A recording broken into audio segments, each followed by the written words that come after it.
그렇게 사도 바울을 말렸어요. 예루살렘에 가면 어떻게 한다? 붙잡혀 감옥에 갇히거나 죽게 된다. 그래서 두로 제자들도 그랬고, 그리고 가이사랴에 있는 빌립보 집사의 딸도 그랬고, 가장 예언에 능한 아가보 선지자도 행위 예언을 하면서 말렸어요. 근데 사도 바울은 이걸 다 뿌리치고 나도 안다. 나도 아는데 나는 가야 한다. 네. 하나님이 로마로 가라고 말씀하셨기 때문에, 로마에 고난 내 백성이 있기 때문에 나는 갈 수밖에 없다. 그러니까 나를 말리지 말라. 그리고 뿌리치고 드디어 오늘 본문에 보니까 드디어 이제 예루살렘에 도착을 했어요. 도착을 했는데, 도착을 해서 뭐 하죠? 이제 오늘 17절부터 20절 상반절까지 바울의 선교 보고를 하고, 또 이제 그들이 예루살렘 교회에 반응이 있어요. 선교 보고를 할 때. 그러니까 선교 보고를 하면서 뭐까지 드린 거죠? 헌금까지 드린 거예요. 헌금까지. 자, 볼게요. 17절 시작. 예루살렘에 이르니 형제들이 우리를 기꺼이 영접하거늘. 18절 함께 야고보에게 들어가니 장로들도 다 있더라. 아멘. 자, 바울이 3차 전도여행을 마치고 예루살렘에 갔어요. 그 오순절에 맞춰서 가려고 했었죠. 무사히 오순절에 맞춰서 왔거든요. 왔는데 이제 왔으니까 서로 인사를 하고, 그리고 영접을 했어요. 예루살렘 교회에. 그 야고보가 나오죠. 그러니까 베드로가 수장이었는데 베드로와 요한이나 이런 다른 사도들은 타 지역으로 이제 그 전도를 하러 갔고, 야고보가 교회를 지키고 있고, 그 다음에 장로들, 그러니까 교회 지도자들이 다 모여 있었죠. 그러니까 사도 바울이 그 자기 그 이방인 사도로서 예루살렘 교회에 나를 어떻게 생각하고 있는지 입증하기 위해서 이렇게 말하는 거거든요. 그래서 이제 그 있었는데 드디어 마침내 이제 19절 어떤 일이 있는가? 바울이 무난하고 하나님이 자기의 사역으로 말미암아 이방 가운데 하신 일을 낱낱이 말하니, 상반절 20절 3반절까지 그들이 듣고 하나님께 영광을 돌렸어요. 그러니까 바울이 이방 사역할 때 예배소 주로 어디 교회에서 많이 했었어요? 3차 전도여행 어디서 했어요? 에베소 교회에서 했었죠. 그랬을 때 그 에베소 교회와 그 이방인 교회에게 이제 그 사역을 했을 때 하나님이 어떻게 역사하셨고 하나님이 어떻게 열매를 맺었는지 사역 보고를 하니까 이제 그 예루살렘 교회의 그 영적 지도자들이 굉장히 기뻐하고 하나님께 영광을 올렸어요. 그들의 반응이. 그러니까 떨떠름하지 않았다는 거예요. 잘 영접을 했고 잘 반겼고 반응하지 않았다고. 헌금 드렸단 말은 나오지 않는데, 헌금을 가지고 15장 로마서 15장 31절에 보면, 그리고 고린도전서 16장 1절에 보면 헌금을 예루살렘으로 가지고 간다고 이야기했고, 로마서 15장 31절에는 우리가 헌금을 드리는 이 애물을 예루살렘 교회에서 기꺼이 거부하지 않고 받게 해달라고 기도해달라고 했잖아요. 그렇게 드디어 마침내 통과는 됐어요. 통과는 됐는데 드디어 마침내 그 20장 그 중반절부터 20절 중반절부터 22절 그 바울에 대한 유대인들의 애국적 소문 때문에 드디어 이제 그 예루살렘 교회 지도자들이 좀 우려스러운 게 있는 거예요. 너무 하나님의 역사하시면 기쁘긴 한데, 드디어 이제 이방인들의 유대인들이 이방인 교회에서 사도 바울이 어떻게 사역을 했는지 알잖아요. 알 때 그들은 할례 받지 않아도 된다, 율법 지키지 않아도 된다, 이런데 그러니까 사도 바울의 가르침에 대해서 잘못 애국을 하고 있었고, 그리고 또 이제 오해를 하고 있었죠. 그래서 저 사도 바울은 이단 개수고 율법의 파괴다다 이렇게 몰고 간 거예요. 그래서 할례 받지 않아도 되고 절기 안 지켜도 된다고 이렇게 가르치고 있다. 그 가르침에 대해서 이제 애국하고 오해를 했었어요. 그래서 예루살렘 교회의 영적 지도자들이 이제 그 바울에 대한 의구심을 갖고 있는, 나쁜 이제 그 편견을 갖고 있는 그런 사람들을 때문에 이제 그들이 지금 눈길이 많아. 그 예루살렘에 있는 기존 유대인들은 잘 몰라요. 많이 모르는데 이방 땅의 디아스포라 유대인들이 이제 절기를 지키러 왔잖아요. 오순절에. 그래서 그들은 사도 바울을 보면 금방 알아볼 수 있거든요. 그래서 이미 소문이 파다하게 나 있어요. 우리 교회도 이단이라고 소문이 나 있어요. 이단. 그래서 뭐가 이단인데요? 그랬더니 찬양을 크게 하면 벌써 이단이래. 이단의 그 규정이 뭐죠? 이단의 정의는 말씀을 가감할 때, 어디 말씀을 가감하나요? 응? 그러니까 오해하고 이거 자기하고 다름을 인정하지 않고 자기는 조용히 예배드리는데 여기는 뜨겁게 시끄럽게 막 하나님이 기먹었냐? 응? 찬양을 왜 이렇게 크게 하냐? 응? 기도를 왜 이렇게 크게 하냐? 응? 저 사람도 이단이야, 잘못했어, 이렇게 생각을 하고 있어요. 누가 맞는데요? 누가 맞아요? 초대 예루살렘 교회가 어땠어요? 초대교회 때 예루살렘 뿐이 아니라 모든 교회가 뜨겁게 모여서 예배드렸어요. 기도하고 찬양했어요. 그것도 모자라서 집에 가서 또 속으로끼리 또 말씀을 나누고 찬양했어요. 그리고 성경에도 부르짖어 기도하라고 몇 번? 365번 매일매일 부르짖을 일이 있어요. 부르짖지 않으면 우리 내면에 아담의 범죄부터 우리 선조 열조들이 우리가 살면서 범죄했던 우상숭배했던 영적 쓰레기들이 우리 쓴뿌리로 우리 내면에 남아있어요. 부르짖으면 그러면서 또 통회하고 자복하면 땅구멍으로 모든 모공으로, 응? 코로, 입으로, 귀로, 응? 그리고 가래로, 기침으로, 방귀로, 하풍으로, 울음으로 떠나가게 되잖아요. 그 안에 성령이 임재하거든요. 우리나라 교회가, 우리나라 처음에 주님이 오셨을 때 어떻게 받아들였어요? 어떻게 반응했어요? 성도들이 밤새도록 권사님들이 찬양 예배 드렸어요. 안나처럼. 응? 그 다음에 또 어땠어요? 저 산에 가가지고 기도원에 가가지고 얼마나 부르짖고 기도하고 했어요. 그 은혜 때문에 지금까지 우리가 기독교가 보존되고 박해를 그렇게 안 받는 거예요. 물론 기독교라는 그런 불명예스러운 또 이제 그런 이야기도 있지만 어쨌거나 지금까지 우리가 수월하게 신앙생활을 할 수 있었던 게 믿음의 선조 열조들 때문에 그 기도가 쌓여서 그렇게 된 거예요. 그러니까 모든 건 성령에 의한 기도, 열심히 하는 기도가 아니라 이렇게 돌아갑니다. 그래서 지금 이들이 염려를 하고 있어요. 그러니까 이 왜곡된 그 소문 때문에 이 사도 바울을 만나기만 하면 비방하면서 이런 이단 개수 그뿐이 아니라 이 모세를 통해서 주신 그 율법의 파괴자라고 이렇게 이제 명령하고 있거든요. 그리고 이제 그래서 이제 어떻게 할 것인지 21절 그 오해의 내용을 한번 설명할게요. 자, 20절 중반절부터 볼게요.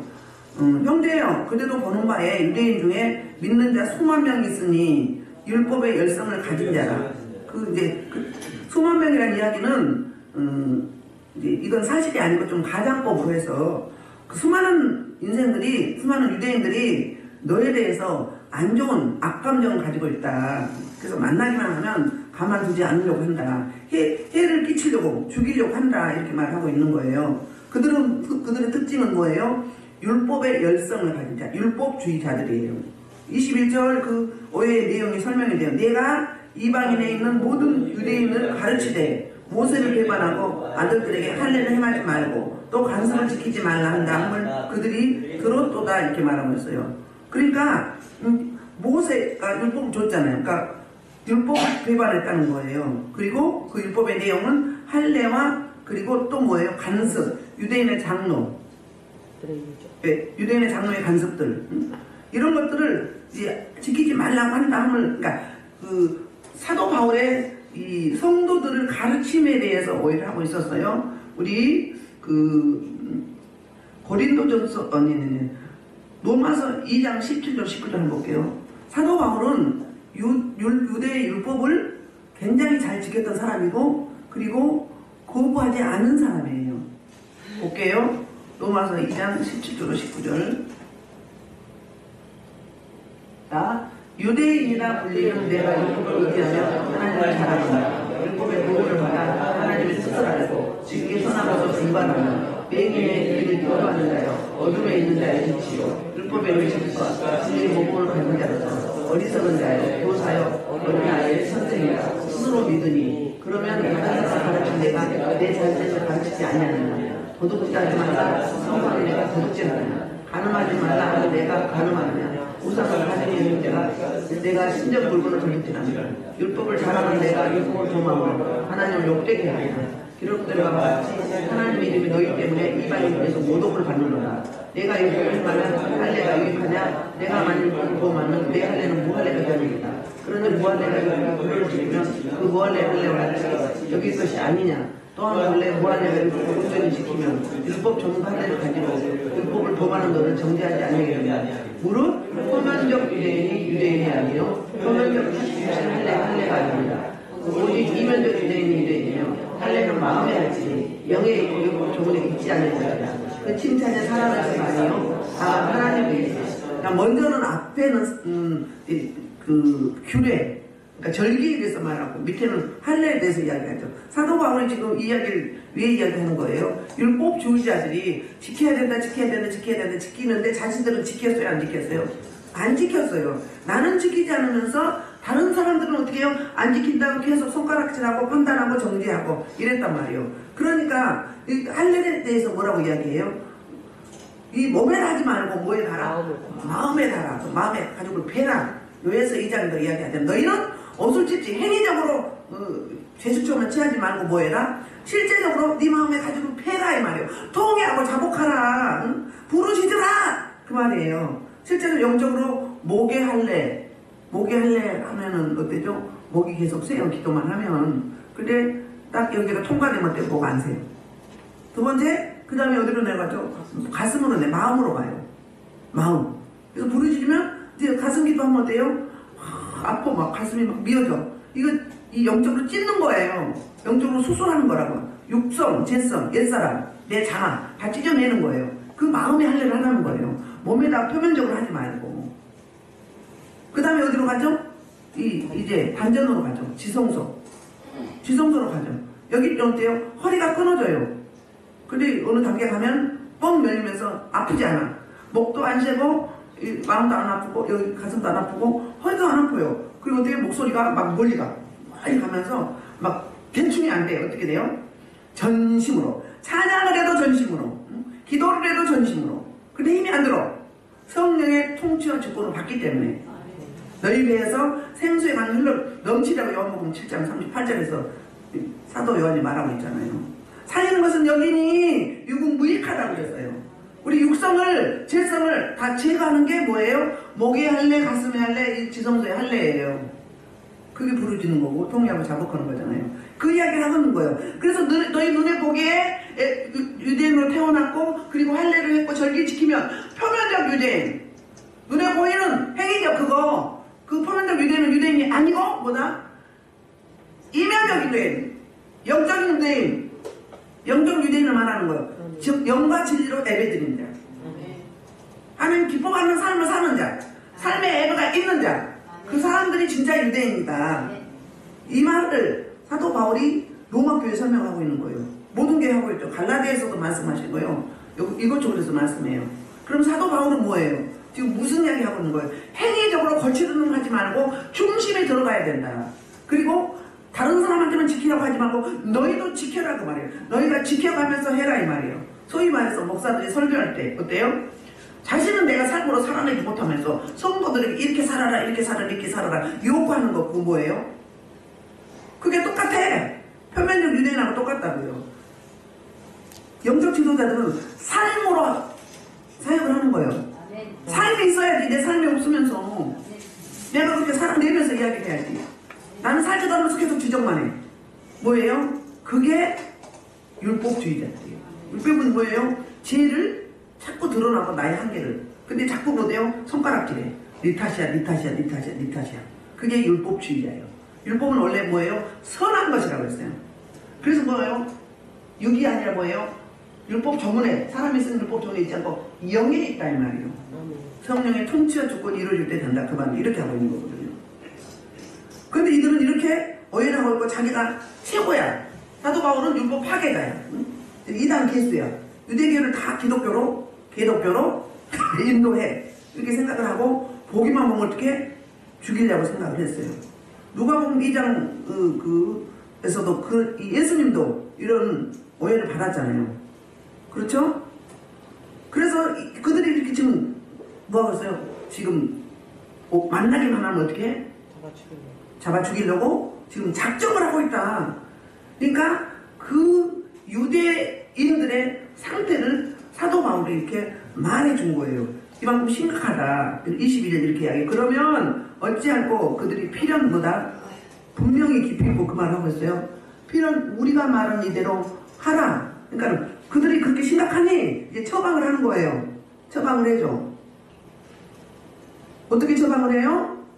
이제 서운한 네 사람이 여기 있다. 우리에게 있으니. 그래서 23절부터 26절은 유대인들의 애곡된 그 비방과 평가에 대한 처방을 이제 그 교회 지도자들이, 예루살렘 교회 지도자들이 해줍니다. 그러면서 이렇게 이야기를 해요. 지금 그 처방은 뭐예요? 이제 그 예루살렘 교회에 그 서운한 자들이 그 서운을 이제 마무리하고 이제 결례를 드려야 되거든요.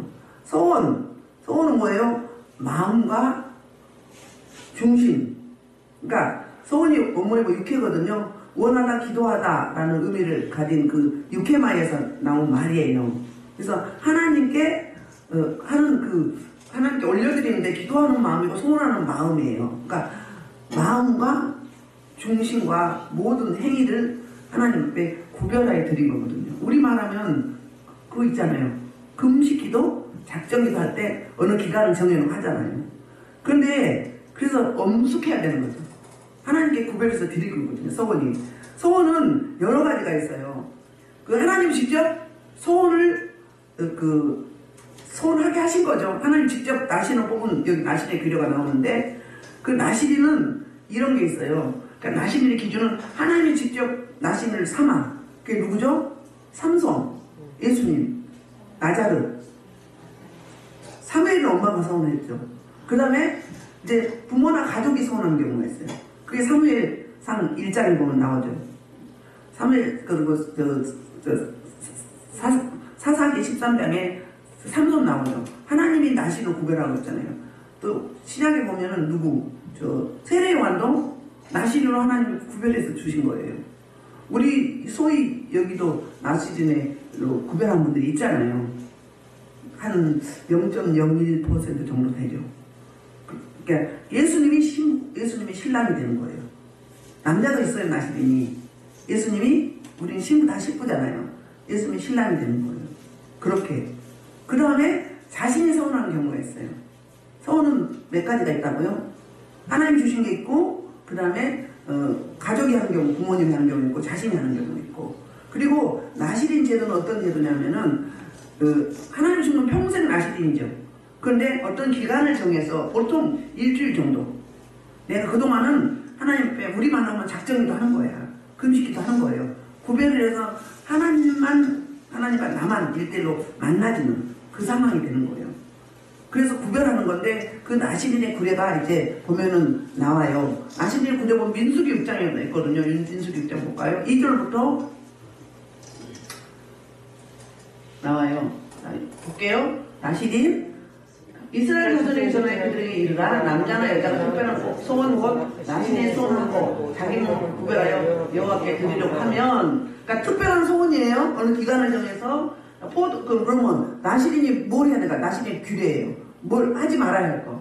포도주와 독주를, 술을 멀리 하는 거죠. 그 다음에 또 포도주된 초나 독주된 초를 마시지 말며, 포도주도 마시지 말며, 생포도나 건포도도 먹지 말지니. 그 당시에 음료로 마시기도 했고 이제 알코올로 마시기도 한 거죠. 알코올 성분이 있기 때문에 그런 거예요. 그러니까 세상에 취하지 말라는 거잖아요.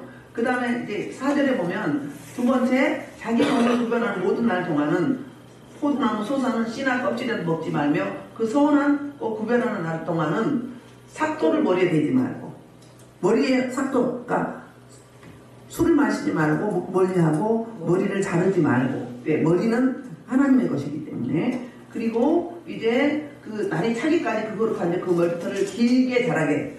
그러니까 옛날에는 면도도 안 했던 거예요. 그런 거죠. 그리고 자기 몸 구별에 여기에 든 모든 날 동안은 뭘 가까이 하지 말고. 세 번째, 시체를 가까이 하지 말고. 그런데 이제 왜 조항이 있는 거예요? 그의 부모, 형제, 자매가 죽은 때라도 그로 말미암아 몸을 더럽히지 말 것이니 이는 그의 몸을 구별해 하나님께 드리는 표가 그의 머리가 있음이라. 그러니까 내가 의도치 않게 내 가족이나 친족이 내가 있는 데서 죽었어. 그러면 시체를 가까이 한 거잖아요. 그럼 어떻게 해요? 이제 중단되는 거예요. 나실의 서원 기간이 우리로 말하면 작정기도회가 중단이 되는 거예요. 중단이 되고 거기에 대한 결례를 해야 돼요. 그 결례가 바로 몇 절이에요? 보세요. 다시 날을 정하고 다시 시작하는데 9절부터 11절 한번 볼게요. 9절 아까 11절 제사장은 그 하나를 속죄제물로 하나를 번제제물로 드려서 그의 시초로 말미암아 얻은 죄를 속하고 또 그는 그날에 그의 머리를 성결하게 할 것이며 자기 몸을 구별하여 여호와께 드릴 날을 새로 정하고 1년 된 심령을 가져다가 석권제물을 드리느냐 자기 몸을 구별할 때에 그의 몸을 더럽혀서 지나가게 기간은 뭐다? 무효다. 그러니까 다시 시작해야 되는 거예요. 보통 작정 예배 드릴 때 실수해서 뭘 금식할 때 먹었죠. 그거 뭐예요? 그날 추가로 하는 거잖아요. 근데 실제로는 어떻게 되는 거예요? 다 무효가 되고 새로 시작하는 거예요. 보통 유대인들은 일주일을 나실인 기간으로 정했어요. 그래서 일주일이 안 돼서 예를 들면 6일 했어. 7일째 하루 남았는데 만약에 시체를 가까이 했거나 머리를 깎았거나 독주를 마셨다. 그러면 다시 새롭게 하고 그 정결례를 해야 되는 거예요. 정결례 아까 제물 아까 나왔었죠? 속죄제. 그래서 이제 그 제물이 이거예요. 헌물, 여호와께 헌물을 드리되 그 제물이 번제물로 1년 된 흠없는 순양 한 마리, 속죄제물로 1년 된 흠없는 어린 양, 암양 한 마리, 화목제물로 흠없는 순양 한 마리. 그러니까 그러니까 속죄를 먼저 돼요. 제사 지낼 때 속죄를 먼저 하고 우리 죄를 속해야 되니까 두 번째 번제를 드리고 세 번째 화목제물로 드리는 거예요. 그러면 양이 몇 마리예요? 세 마리. 세 마리죠. 세 마리인데 여기 보면 23절에 서원한 몇 사람이 있다고 했어요? 네 사람이 있다고 했어요. 이것을 24절에서 이렇게 이야기해요. 그들을 데리고 함께 결례를 행하고 그들 위하여 비용을 내어 머리를 깎게 하라. 그러면 모든 사람이 그대에 대하여 들을 것이 사실이 아니고 그대도 율법을 지켜 행하는 줄로 알 것이라 그랬거든요. 그럼 몇 사람을 책임지라는 거예요? 네 사람. 그러면 양 순양 2마리 암양 1마리. 그러면 네 사람이면 4, 3, 12 12마리의 값을 사도 바울이 지불해야 되는 거예요. 지불해서 사도 바울은 나실인 결례가 아니고 이제 이방 땅에 갔다가 이제 거룩한 성 예루살렘에 왔잖아요. 하나님 성전에 왔기 때문에 이방 땅에 무슨 무화를 이제 오물들을 다 제약해서 결례를 하는 거예요. 그게 정결례. 이 정결례를 할 때 같이 데리고 가라는 거예요. 그러면 사도 바울을 오해하고 죽이려고 작정했던 사람들이 아니구나. 아니네, 우리가 잘못 알고 있었네. 사도 바울이 율법을 지키고 있네. 그래서 그 오해를 불식시킬 수 있는 기회를 이렇게 처방으로 해준 거예요. 그 25절 보면 25절에 이런 이야기를 해요. 사실은 이거 안 해도 되는데 그 말을 이렇게 하는 거예요. 예루살렘 총회에 사도행전 15장에 보면 총회가 있었어요. 한 해를 받아야 되는 율법을 지켜야 되냐. 이 문제에 대해서 바나바와 사도 바울이 1차 선교 여행을 마치고 돌아와서 예루살렘 교회의 총회에 물었어요. 물었을 때 전 종교 지도자들이 모여서 회의를 한 거예요. 그때 통과된 게 이제 이것이에요. 자, 25절 주를 믿는 이방인에게 우리가 우상제물과 피와 몸매와 죽이 못과 음행을 피할 것을 결혼하고 현재하였느니라 하니라. 아멘. 그러니까 어때요? 주를 믿는 이방인에게는 우상제물 먹지 말고 피채 먹지 말고 목을 졸려서 죽인 거 먹지 말고 그리고 음행하지 말고 네 가지를 하지 말고 그 다음에 하는 거 뭐예요? 할례 안 해도 되고 뭣도 안 지키고 율법 안 지켜도 되고 이렇게 왜? 예수님이 다 율법을 완성시키셨기 때문에 진리가 너희를 자유케 하리라. 복음으로 자유케 되었기 때문에 우리 안 지키잖아요. 우리 부정한 음식 먹죠? 갈치 먹잖아요. 비늘 없잖아요. 응? 고등어 비늘 없잖아요. 그죠? 응? 돼지고기 먹잖아요. 응? 순대도 먹잖아요. 왜? 자유함이란 말이에요. 자유함. 그런데 이들은 아직도 율법의 초등학문에 매여 있는 거죠. 그 다음에 뭐 하지 말고 음행하지 말라는 거예요. 음행. 행하지 말라. 이렇게 결의를 해서 탕탕탕 도장을 찍어서 이방 교회에 다 돌렸어요. 그러니까 이방인들은 통하는데 유대교 출신들이나 유대인들은 아직도 그걸 지켜야 된다고 하는 거예요. 사도 바울이 사역하면서 가장 힘들었던 게 뭐예요? 교회를 개척해서 이제 말씀으로 양육해서 이제 그 제자를 세워서 목양을 할 수 있도록 만들어 놓고 다른 제회 가서 또 복음을 전하잖아요. 전하고 있으면 무슨 소문이 들어와요? 그 유대교 출신들 또 영지주의자들 거짓 선지자들이 와가지고 사도 바울은 예수님의 제자가 아니다, 사도가 아니다, 가짜다, 이런 걸로 논란이 많았어요. 꼭 할례를 해야 된다, 그래야 구원이 있다. 유대교 출신들은 믿음으로 구원이 아니라 뭘로 구원이었어요? 율법을 지킴으로 구원받는다고 생각했어요. 근데 예수님 오시고 나서 뭐 했어요? 믿음으로 예수님의 구속의 은혜, 십자가, 사랑, 부활의 능력, 그거를 믿을 때, 내 사건을 믿을 때 구원이 있는 거잖아요. 이렇게 지금도 율법주의자들이 많이 있어요. 누가 병원에 입원하면 저 불순종 맞고 그래. 뭐 암병 걸리면 저 뭐 하나님 말씀 안 지켜서 그래. 이렇게 막 매도를 하고 있어요. 그럼 뭐예요? 그 사람은 율법주의자예요. 너는 그렇게 하고 있냐 이 말이에요. 당신은 안 아프냐 이거예요. 당신 가족 중에 암병 안 걸리냐 이 말이에요.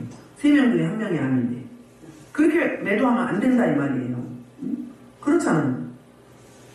그래서 바울이 이제 드디어 바울의 그 순종함이 있어요. 그 말을 받아들여서 26절부터 27절 시작. 바울이 이 사람들을 데리고 이튿날 그들과 함께 결례를 행하고 성전에 들어가서 각 사람을 위하여 제사드리기까지요 결례 기간이 만기된 것을 신고하니라. 끝날 때 신고하고 또 애물을 드리는 거예요.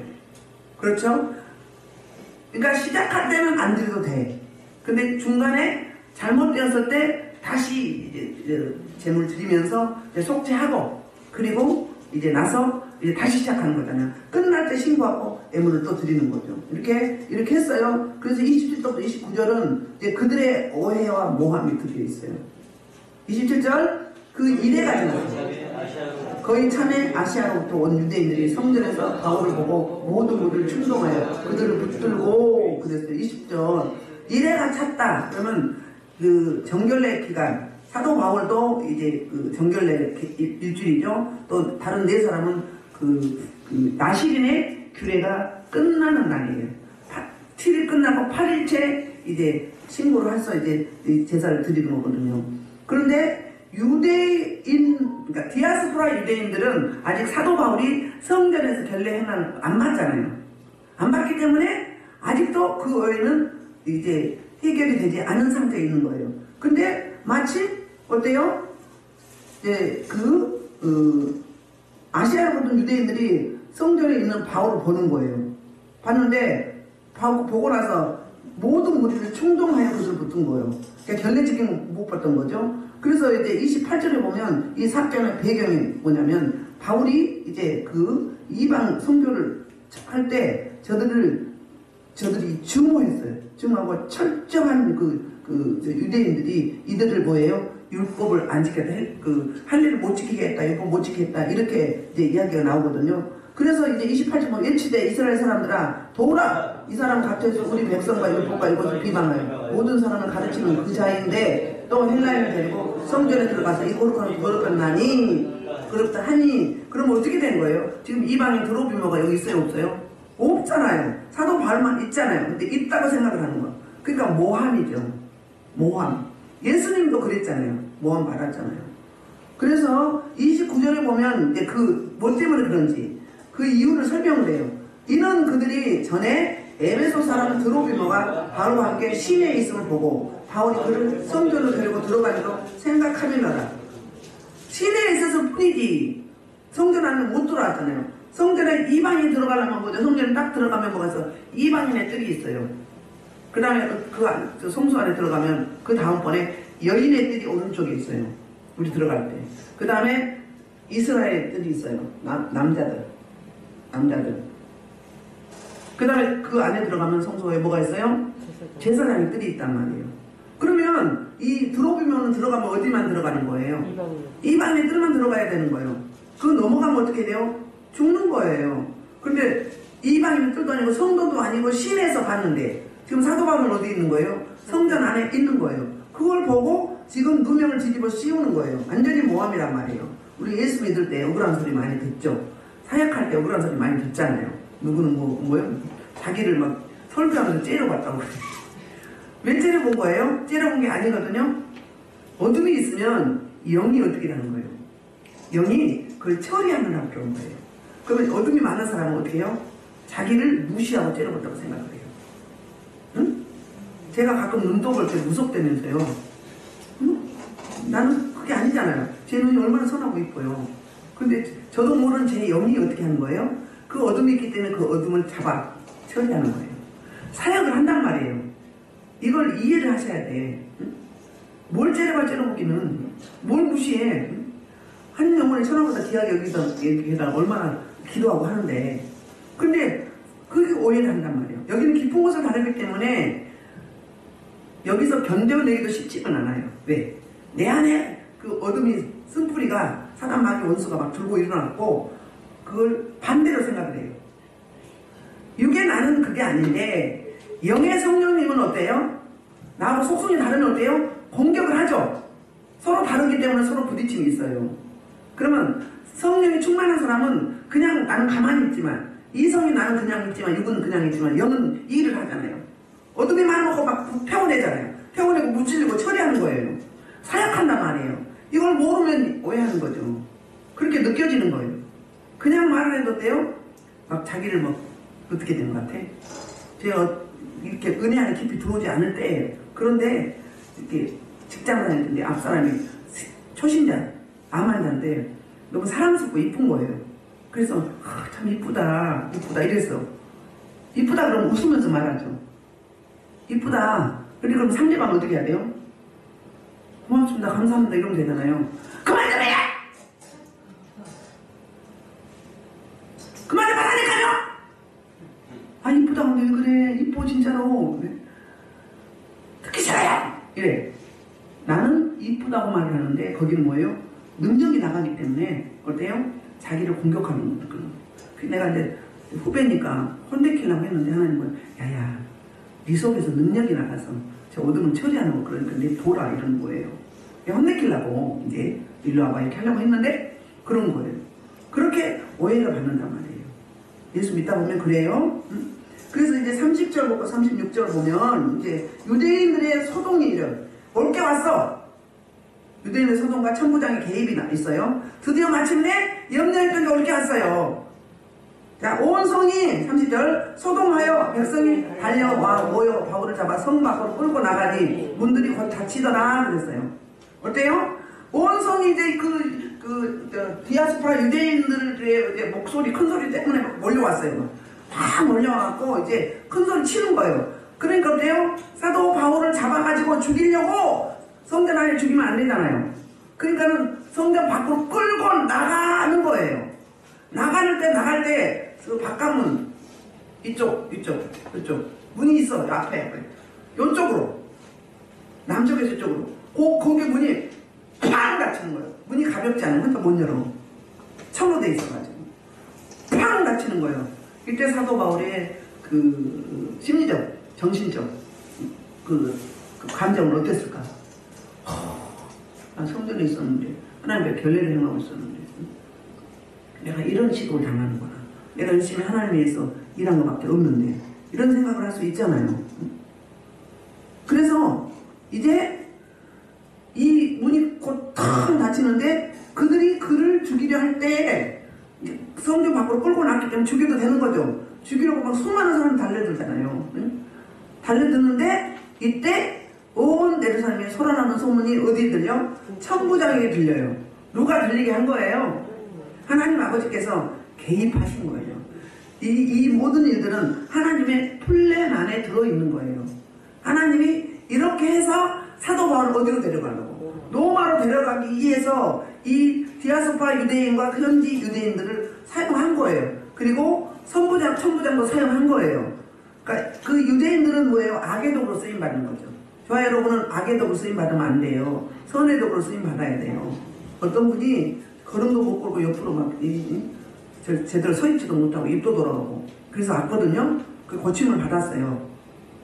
예배도 몇 번 안 드렸지. 근데 지금 엉뚱한 소리 하고 다녀. 다른 분 때문에 나까지. 응? 그 은사 쓰니까 가지 마라. 말씀도 없다. 어디 말씀이 없어. 응? 은사가 최고라고 이야기해요? 말씀이 우선이고 은사는 수단인 거잖아요. 막 그러고 다녀. 그럼 누가 손해? 자기 은혜 받은 자잖아. 혜택 받은 자잖아요. 어디서도 안 됐는데 여기서 해결된 거잖아요. 그럼 하나님께 감사하고 기도를 해야지. 기도해야지. 뭐 엉뚱한 소리 하고 다녀요. 그럼 안 되는 거예요, 여러분들. 그렇게 쓰임 받으면 안 돼. 그 샘물 안 먹어요? 우물물 안 먹냐고. 먹게 돼요. 돌고 돌다가 안 되면 또 와요, 와나요? 말 수밖에 없는 거야. 그걸 왜 모르냐고. 왜 감사가 없어? 그리고 교회인데, 그리고 목회자인데, 예배나 제대로 들어봤어요? 아니면 유튜브를 보든지, 말씀이 있는지 없는지, 응? 은사만 뭐 주장하는지, 같이 가잖아요. 그렇게 엉뚱한 데 한다니까요. 그래서 끌고 나갈 거는 뭐냐면, 미알려 각원 운동이에요. 계속 하는 거예요. 죽을 때까지. 그 사태는 굉장히 급박하고 격하게 막 돌아가고 있는 거예요. 근데 하나님이 천부장이 이 소리를 들리게 한 거예요. 들리게 해서 천부장이 급히 군인들과 백부장들을 거느리고, 그러니까 군인들, 그러니까 백부장이 아주 대단한 거야. 100명의 군사를 거느린 사람이 백부장이고, 천부장은 유대 땅에 2명밖에 없는 천부장이에요. 1000명의 군사들을 거느린 사람이에요. 대단한 사람이죠. 하나님이 대단한 사람을 이제 여기 등장하게 만든 거예요. 개입하게 만들었어요. 그래서 이 사도행전 23장 26절 보면은 이 사람의 이름은, 천부장 이름은 글라우디오스예요. 글라우디오스. 이 천부장이 개입을 해가지고 이제 군인들 데리고 이제 바울을 치는 걸 뭐예요? 바울을 보호하기 위해서 멈추게 한 거예요. 할렐루야. 우리 하나님은 좀 일찍 오시지. 많지도 않게. 근데 좀 맞아야 되나봐. 응? 우리 하나님 어쩔 때는 좀 야속할 때가 있어. 빨리 응답하시지. 아주 끝까지 다 내려놓을 때까지, 바닥까지 갈 때까지, 포기할 때까지, 그때 가만히 두고 보시다가 그때 개입하실 때가 있어요. 근데 여러분, 문제 해결은 안 되는데 너무 마음이 편안하죠. 그러면 성령 하나님이 나를 내 안에 오셔서 주도하고 있다는 내적 표징이 그거예요. 그럼 그때부터 일하는 거예요. 그 전에 불안하고 초조하고 두렵고 근심하고 걱정하고 염려하고 혈기내고 미워하고 막 용서 못하고 이러면 일해요 못해요? 못하는 거예요. 왜? 네가 있기 때문에. 하나님을 무시하는 거예요. 어떤 분이 오셨는데 딱 손을 댔는데 뭐라고 한 줄 알아요? 너는 하나님을 나를 어떻게 생각하느냐? 그럼 약간 책망적으로 말씀해요. 왜 네가 내 자리에 있느냐? 왜 네가 하나님이 되느냐? 그래. 그러니까 막 물어. 교회를 많이 세웠더라고. 개척을 많이 했고 강례상도 많이 하고 목사님 옷도 많이 사주고 막 많이 섬겼어. 근데 그 교회가 내 교회라고 생각하는 거예요. 내 것이라고 생각하는 거예요. 하나님 앞에 올려드렸으면 하나님 거예요. 근데 이상하게 섬기는 교회마다 목사님들 교회를 팔아먹는 거예요. 팔아먹어. 그러니까 막 그거에 매달려서 앞으로 나가지 못하는 거예요. 막 그 강례상 내가 어떻게 했는데 뭐 목걸이 어떻게 해줬는데 옷을 어떻게 해줬는데 응? 저 피아노 어떻게 해줬는데 이것만 생각하고 있는 거예요. 과거에 몇 있는 거죠? 하나님 거에 하나님께 맡겨드렸으면, 그리고 그 목사님도 그 교회도 하나님이 하셔야 돼. 나는 기도만 할 뿐이야. 하나님이 일하시옵소서. 목사님 바로 세워주시고 응?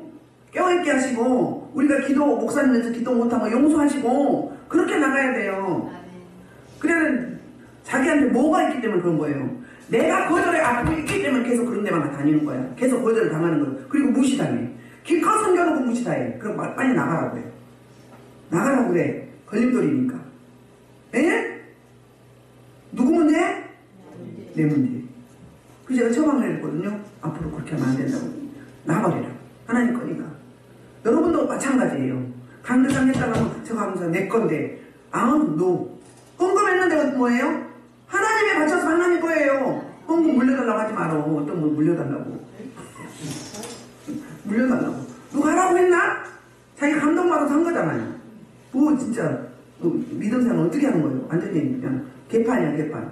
세상 사람들도 종교생활 할 때 다른 섬길 때 그렇게 안 하거든요. 근데 어떻게 그러냐고. 하나님 안 두려운지 몰라. 응? 그래서 이제 천부장이 가까이 가서 바울을 잡아서 두 쇠사슬로 결박을 해요. 왜요? 저들로부터 띄워놓고 그리고 보호하기 위해서. 그래야 저들 손을 뗄 거 아니에요. 띄워서 결박하고 그가 누구이며 그가 무슨 일 하였느냐 물어요. 사도 바울이 누구고 그리고 그 사람이 누군지 묻는단 말이에요. 그래서 무리 가운데서 어떤 이는 이런 말로 어떤 이는 저런 말로 소리쳐요. 그러니까 한 마음 한 뜻이 안 된 거죠. 에베소 고린도도 그랬잖아요. 저기 이데하다 아데미움, 이데하다 에베소 아데미움 이랬잖아요. 고린도 교회에서도 뭐 이 소동이 일어나고 에베소 교회에서 소동이 일어나고 소동이 안 일어난 것이 별로 없었죠. 응? 또 어디서 또 빌립보 교회에서도 일어나고 베레아 교회에서도 그렇고 데살로니가 교회에서도 그렇고 응? 안 그런 것이 별로 없었어. 누수드라에서도 그랬고 돌로 쳐 죽이고 응? 이렇게 애곡을 해가지고 그러니까 서로 막 소리 지른 거야. 뭐 때문에 그런지 모르고 그냥 그 뭐에 군중심리에 따라온 사람도 있어. 그래갖고는 한 목소리가 안 나와요. 한 마음 한 뜻이 안 됐어요. 교회가 가정이 우리가 서로 소통이 안 되면 이렇게 돼요. 문제의 본질이 무엇인지 지금 핵심이 무엇인지 그걸 알아야 되잖아요. 근데 모르니까 이 사람은 이런 말 하고 저 사람은 저런 말 하고 막 정신이 없어. 소음이에요. 소음 공해가 돼버린 거예요. 그래서 이 서로 이제 소리만 질러. 성부장이 소동으로 말미암아서 진상을 알 수 없는 거예요. 같은 목소리가 안 나오니까. 그래서 그를 영내로 데려가면 하니까. 그러니까 성부장들이 있는 처소가 따로 있어. 그러니까 이제 그 성전 밖으로 나와서 그 밖에서 영내로 들어오는 것이 있단 말이에요. 예를 들자면 그 경찰서의 유치소가 유치장인가 있죠. 잠깐 격리하는 거. 그곳에 이제 데리고 가라고 명하는 거예요. 누가복음 23장 21절에 이런 이야기 하고 있어요. 볼게요. 예수님도 어떤 일이 있었는가. 누가복음 23장 21절. 그들은 소리질러 이르되 그를 십자가를 못 박게 해서 십자가 못 박게 억울하죠? 예수님도 억울했죠? 원래 사도 바울이 죄가 있으면 뭐예요? 변명할 기회를 주는 거예요. 주고 법적인 절차를 밟아가는 거예요. 고소 고발 해가지고. 그런데 무작위로 이렇게 죽이려고 이랬던 거예요. 그래서 바울이 드디어 층대에 이를 때 무리의 폭행으로 말미암아 군사들에게 들려갔어요. 층대에 이를 때 층대는 이렇게 계단을 이렇게 올라가고 이 사람들이 이 아래에 있는 거예요. 근데 막 뛰어가지고 치잖아요. 그럴 때 약간 폭행 당한 거죠. 아까 또 몰려와서 처음 당했고 두 번째로 당했을 때 군사들이 바울을 보호하기 위해서 들어 올려버린 거예요. 올렸는데 그 이유를 36절에 설명을 해요. 36절. 자, 시작. 이는 백성이 우리가 그를 없이하고 내주면 살아나는 거다. 아멘. 그러니까는 사도 바울을 천부장이 뭐 하는 거예요? 격리시켜서 그들로부터 보호를 하는 거예요. 보호를 하는데 이제 37절부터 가면은 드디어 마침내 사도 바울이 이 일로 말미암아서 설교할, 변증 설교할 저들을 이제 그 오해를 불식시킬 만한 설교를 하게 되는 거예요. 사도 바울은 대단해요. 불사조예요. 왜요? 못 말리는 사람이에요. 이 상황에서도 설교할 기회, 저들을 전도할 기회를 삼는 거예요. 저와 여러분이 그런 근성을 가져야 될 줄 믿습니다. 그래서 저들이 애곡된 게 첫째는 뭐 잘못 가르치고 두 번째는 율법을 무시한다.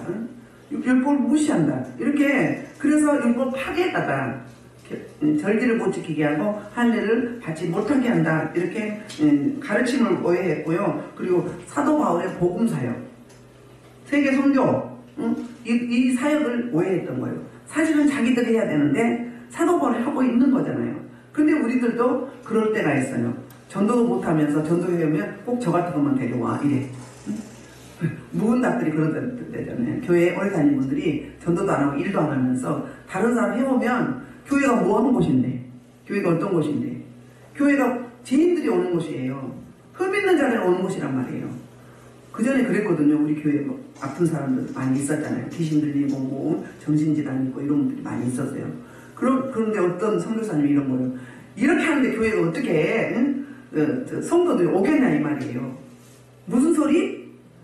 건강한 사람만 오면은 뭐예요? 교회 아니에요. 죄인들이 오는 곳이에요. 약한 자들이 오고 병든 자들이 오는 곳이에요. 예수님이 이 땅에 오셨을 때 그런 사역했잖아요.